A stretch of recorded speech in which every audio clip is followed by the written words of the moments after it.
Much of the power of Photoshop comes from its filters. Inside the Filters menu, we'll be able to select and edit these tools. This is by far the most involved menu that Photoshop has for us. There are 14 submenus inside the Filters menu. Each item on these submenus is going to produce almost entirely different results. Let's start with the Filter Gallery option.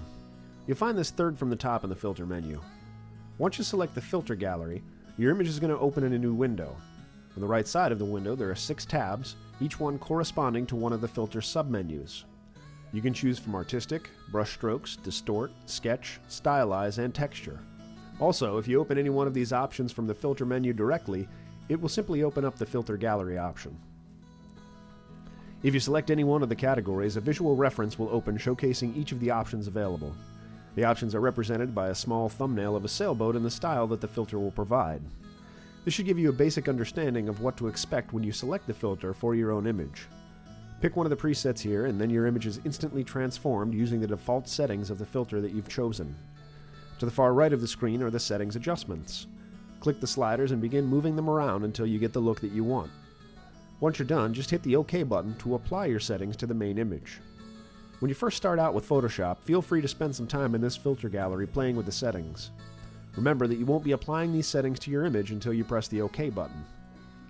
This window is nothing more than a preview, so you can get crazy with your experimentation. Once you're ready to move back to the main filter menu, you'll find that you've got a better understanding of 6 of these submenus just by looking at the thumbnails in the filter gallery. Next, we're going to look at the Blur and Sharpen options. These filters are used to control the overall sharpness of your image. If you want a softer image, use Blur, and if you want a more crisp, clear image, use Sharpen. Within these categories, there are several effects as well.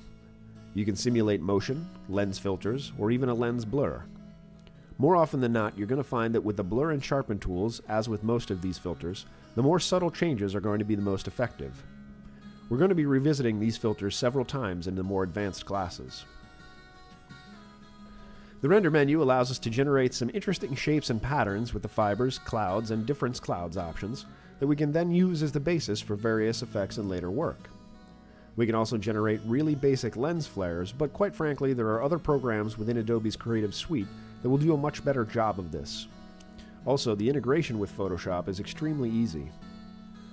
The Noise menu will allow us to generate noise patterns in our image, and Pixelate breaks our selection down into smaller pieces in various ways. The last tool that I want to point out before we move on here is the Liquify tool. This tool has some great uses, but one of my favorites has always been to melt clocks.